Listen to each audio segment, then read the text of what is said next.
Hello everyone, and I welcome you to my video in which I will explain to you the accounting of cryptocurrencies in Switzerland. And I will refer to the guidance published by Expertsuisse and the Crypto Valley Association. My name is Mustafa, and I have published a master thesis here in Switzerland in a public Swiss university regarding the accounting challenges of crypto assets in different accounting standards like IFRS, US GAAP, and here the Swiss Code of Obligations and Swiss GAAP FAIR. Therefore, I have researched the relevant knowledge and information to share with you. So be tuned for new videos to understand the accounting challenges of crypto assets. Well, I will always start and end my lectures with an essential quote. I start this video with Charles Kettering's quote. He was the vice president and the director of research for General Motors from the year 1920 to the year 1947. Anyway, he said, "The world hates change, yet it is the only thing that has brought progress." Well, this is exactly the point here. No accounting association or standard setting body like US GAAP, IFRS, or even the Swiss Code of Obligation included crypto or digital assets when they framed the accounting rules and principles of organizations and individuals. In fact, despite substantial interest of corporations, there is no accounting standard by related government agencies, accounting standard setting bodies, and industry groups. However, this does not stop companies from investing in digital and crypto assets. In Switzerland, the Federal Corporation has adopted a proactive approach to companies linked to innovations, especially in the fintech industry. Switzerland has been amending the existing legal framework to sustain corporations in the DLT sector. It has applied a distinctive strategy by solely modifying the laws and regulations to adopt innovation and technology.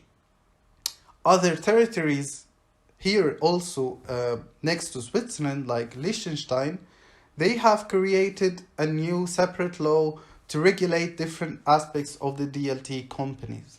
But on Switzerland, they have been just amending the current laws or the existing laws to adopt DLT corporations. Hence, companies simply rely on experts' guidance to address concerns such as regulatory uncertainty, financial reporting, and legal compliance. And this is where the Expertsuisse and the Crypto Valley Association became the leader in the crypto guidance here in Switzerland. To obtain further accounting guidance for Swiss corporations, the Expertsuisse and the CVA Crypto Valley Association, they have both worked together to issue cryptocurrency and ICO accounting guidance for Swiss entities under the Swiss Code of Obligations. However, neither the Swiss GAAP nor the Swiss Code of Obligations actually contained any specific standards for blockchain commercial activities. Therefore, associations, they have become a part of this to produce and to publish guidance based on the existing accounting standards in the Swiss Code of Obligations or even IFRS. Okay, now we start by actually knowing what is Expertsuisse. So Expertsuisse is basically the Swiss expert association for audit, tax, and fiduciary professions. It supports and represents its 8,000 Swiss CPAs and Swiss auditors and Swiss tax authorities and experts, as well as 800 companies that contain more than 18,000 employees. These members support companies that collectively generate well over 2/3 of Switzerland's economic output. Expertsuisse has been honoring its responsibility well basically in the economic, society, and the political domain for more than 90 years.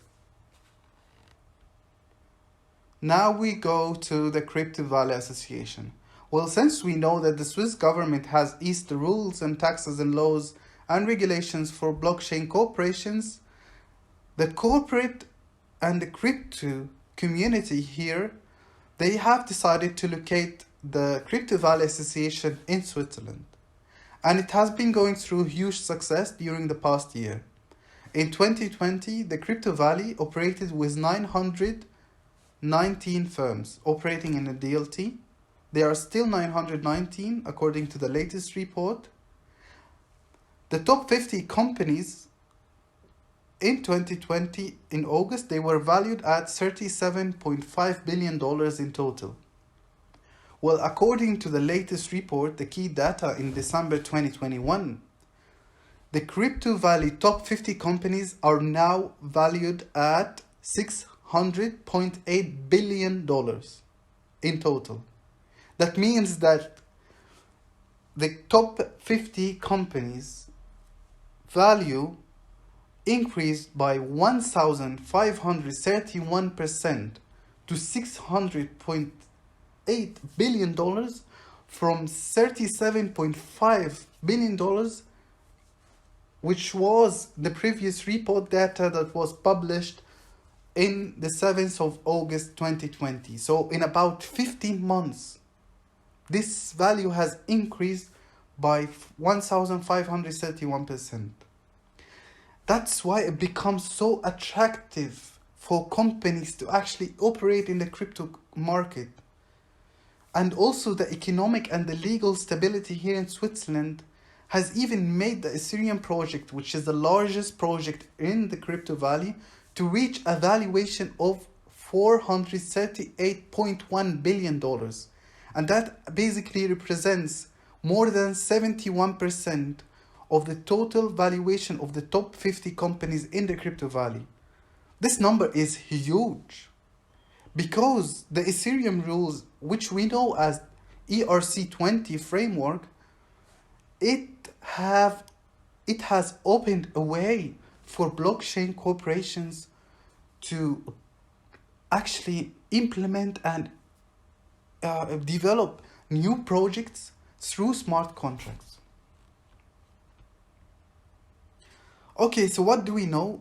What was mentioned in the accounting guidance, that actually cryptocurrencies comply with the requirements and obligations to have an asset account under Article 959, Section 2. And there are few reasons to account for a virtual currency as an asset under the Swiss Code of Obligation. First of all, a cryptocurrency transaction results from past events. That's one reason. Second, a purchase of a Bitcoin or a cryptocurrencies is usually made through fiat currencies or business transactions or crypto mining process.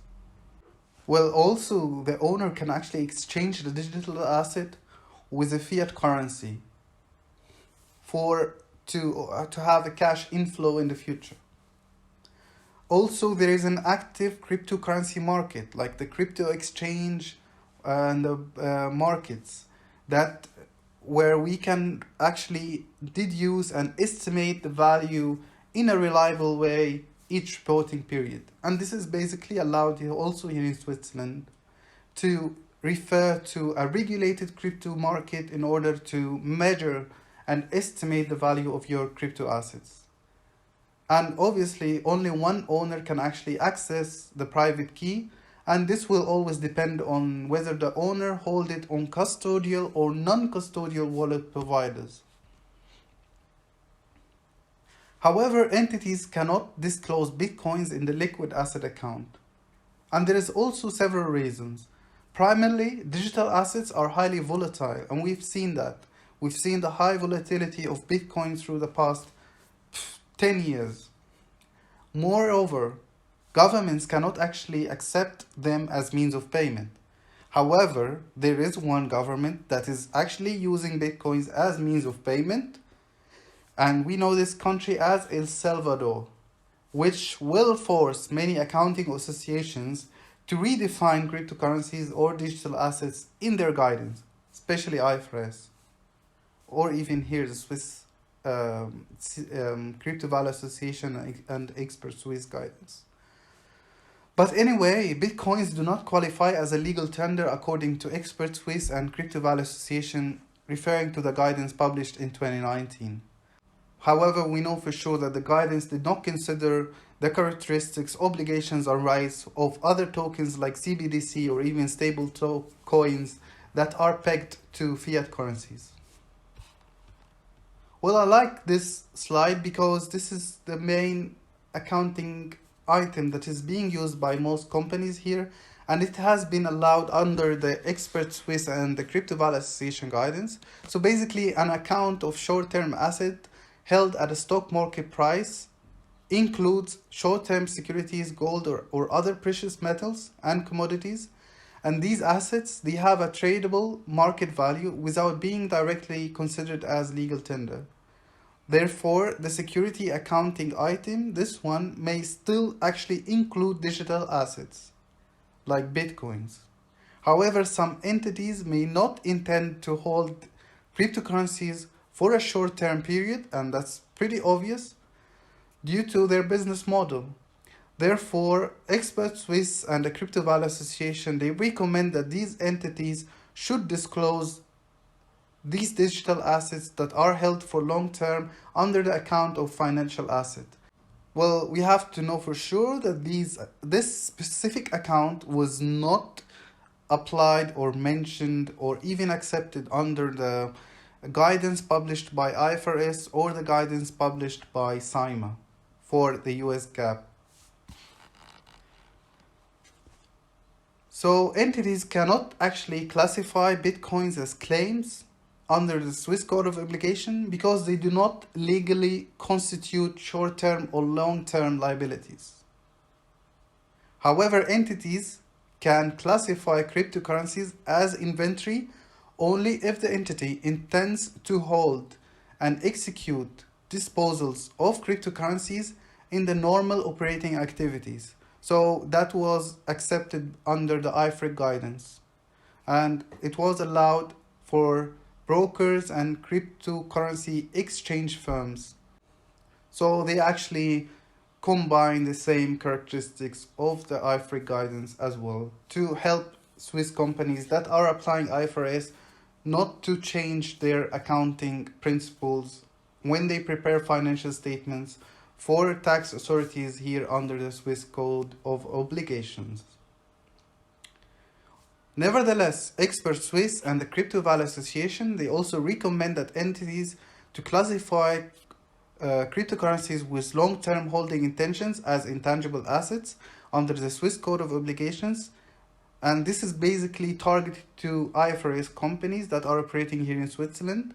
And that means also that Swiss companies preparing their financial statements under IFRS do not need to reclassify cryptocurrencies when they prepare financial statements for the tax authorities here according to the Swiss Code of Obligations. Well, I also have to admire this guidance because Expertsuisse and the Crypto Valley Association, they have also published guidance to help companies and audit firms to account for ICOs accounting treatment. However, the working group did not find a standard approach that can support all companies issuing different types of tokens through ICOs. The accounting treatment of new tokens will depend always on the characteristics and obligations embedded in the white paper. Therefore, Expertsuisse has based its guidance on 3 hypothetical examples that can guide companies involved in ICO practices.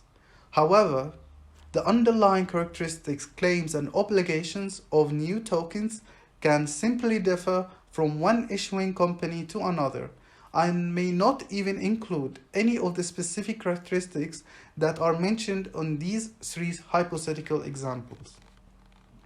But anyway, the major difference between the 3 examples depends on the rights and obligations of the white paper.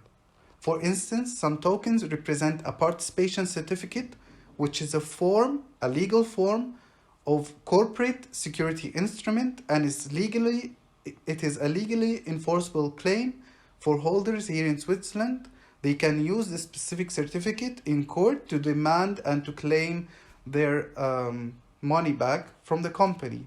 Well, the opinion of the working group, they suggested that companies should recognize the ICO tokens as a PS capital under the Swiss Code of Obligation, because the PS is a legally enforceable claim here in Switzerland. However, on the other hand, when companies prepare ICOs based on a white paper instead of a participation certificate to clarify the claims of the holders of the tokens, in most cases, holders of white papers can actually assume a de facto performance obligations. And they should recognize in this way the tokens as a form of security. But it is not a legally enforceable claim like the participation certificate. So lastly, the Swiss Financial Market Supervisory Authority, which we know as FINMA, they regulate companies here involved in every type of the digital asset transactions, and there is currently no corporation behind the development of Bitcoin, or the digital key or the private key of a cryptocurrency. It grants hidden identity for the participants of a blockchain transaction. Therefore, cryptocurrencies, they offer great potential to players who seek to launder the funds of illegal activities. Hence, FINMA, they have posed high AML rules, anti-money laundering rules, and compliance processes such as KYC, know your customer, towards companies offering blockchain services. So this way, FINMA can assure that Swiss companies operating with cryptocurrencies, they comply with AML regulations, and they have developed internal controls for the risk exposures of their private keys and blockchain activities. Well, in conclusion, the publication similarly guides entities on crypto accounting under the existing accounting standards of the Swiss Code of Obligations. However, the recommendations and the guidance, they merely concentrate on the characteristics and rights of Bitcoin and Ethereum. However, Expertsuisse and the Crypto Valley Association, they did not consider the characteristics of other types of digital assets, such as stable coins and central bank digital currencies. Nevertheless, the reports do not describe the financial statement challenges for entities and auditors. Since the Swiss government has not issued any specific accounting standard for cryptocurrencies, Swiss DLT companies, they can follow the accounting guidance published by Expertsuisse and the Crypto Valley Association to select one relevant accounting standard for their cryptocurrencies that will be based on their business model. However, companies must justify their selection of accounting policies to avoid any problems with authorities and auditors. So now I come to my motivational quote to conclude this video. Change is the law of life, and those who look only to the past or present are certain to miss the future. It was said by John F. Kennedy. He was one of the most famous US presidents, and this is exactly what the Expertsuisse Crypto Valley Association and even Swiss laws and authorities here are all doing by meeting together with several board members to support the financial reporting of companies operating in the DLT.